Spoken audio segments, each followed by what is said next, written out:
बहुत कुछ कहने के बाद वो नौकरी पर चले गए। वहाँ जा कर के क्या किया, जो भी कोई आया और उसको कहता रहा, वो गिनने लगे 1 2 3, 13 से आगे भूल गए। 13 13 13, हे भगवान 13 सब कुछ, किसको क्या दूं, सब 13।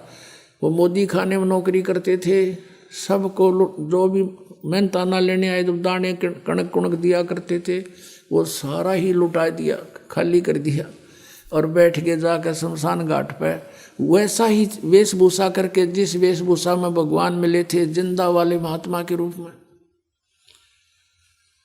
अब जब नवाब के पास कंप्लेंट गई कि आपके नौकर ने आपका खजाना लुटा दिया, नवाब ने जांच बैठा दी और साथ में जयराम जी से कह दिया, उसके बहनोई से, कि यदि कोई भी घाटा मिला तो तेरे से पूरा करवा लूँगा, क्योंकि तू इसका जमानती है, तेरी शनाख्त पर हमने रखा है। ऐसा ही किया गया। जब जांच हुई तो नवाब का खजाना पूरा होकर 760 रुपये नानक साहिब के अधिक सरकार की ओर निकले। बोलो सतगुरुदेव।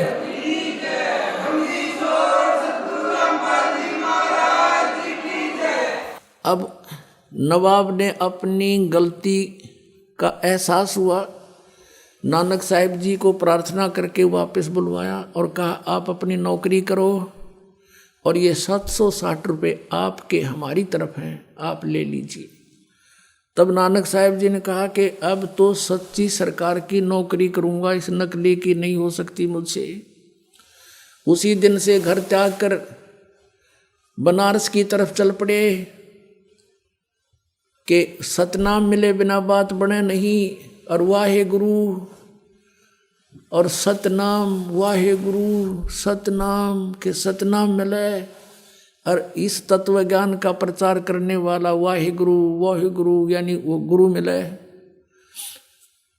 अपने आत्मा आदरणीय गरीबदास साहिब जी ने नानक साहिब जी के बारे में अपनी अमर वाणी में बताया है, क्योंकि आदरणीय गरीबदास साहिब जी की दिव्य दृष्टि परमात्मा ने खोल दी थी और लाखों वर्ष पहले की घटनाएं और बाद की बहुत सी भविष्य की सब कुछ उन्होंने बोला। तो आँखों देखा बताया कि झांकी वेख कबीर की, सतलोक के अंदर नज़ारा देख के कबीर परमात्मा की महिमा से परिचित होकर नानक की तीवा और वह सिखा के गल पड़ी कौन छुटावे था। अब नानक साहिब जी ने तो वहाँ देखा था सचखंड में, वाहे गुरु हो, ये नीचे से जो गए थे महात्मा, ये है सचमुच, यही अकाल मूर्त, यही सतपुरुष वाहे गुरु। और सतनाम बिना मोक्ष नहीं हो सकता, हम ये नाम भी गलत जाप कर रहे हैं। अब झांकी वेख कबीर की, जैसे आप 26 जनवरी के ऊपर देखते हो उपलक्ष्य में, जैसे राजस्थान की झांकी, राजस्थान के अंदर जो भी महत्वपूर्ण वो कोई भी वस्तु है या कोई तीर्थ है, उनके मॉडल बना करके एक ट्रैक्टर की या ट्राली में रख लेते हैं और सबको प्रदर्शन करने के लिए दिखाते चलते हैं।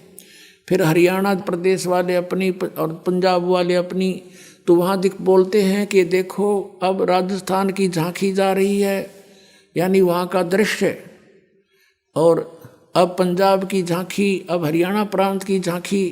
तो कहते हैं वो झांकी वेख कबीर की, सतलोक में परमात्मा का नज़ारा देख के नानक की तीवा और वह सिखा के गल पड़ी कौन छुटावे था। कि ये सिख भाई तो वाहे गुरु करने लगे भी न, कौन समझावे कि कौन मिला था उनको। ये मानते भी कोई नहीं कि नानक साहब को कबीर साहब गुरु मिले होंगे, ये कहते उनका कोई गुरु नहीं था। नानक साहब ने सैकड़ों प्रमाण दिए कि मुझे गुरु जी मिले, दीक्षा दी नहीं, आँखों देखा उनको, गुरु जी को, और परमात्मा को साकार बताया है, नर आकार बताया है। अब गुरु ग्रंथ साहिब में दोनों प्रकार की वाणी है। उनकी पहले की भी वाणी है, परमात्मा की प्राप्ति से पहले, और बाद की भी है। वो लिखते रहा करते थे अपने पहले भी, क्योंकि परमात्मा से जुड़ा हुआ व्यक्ति कुछ ना कुछ उसके विषय में चिंतन करता ही रहता है।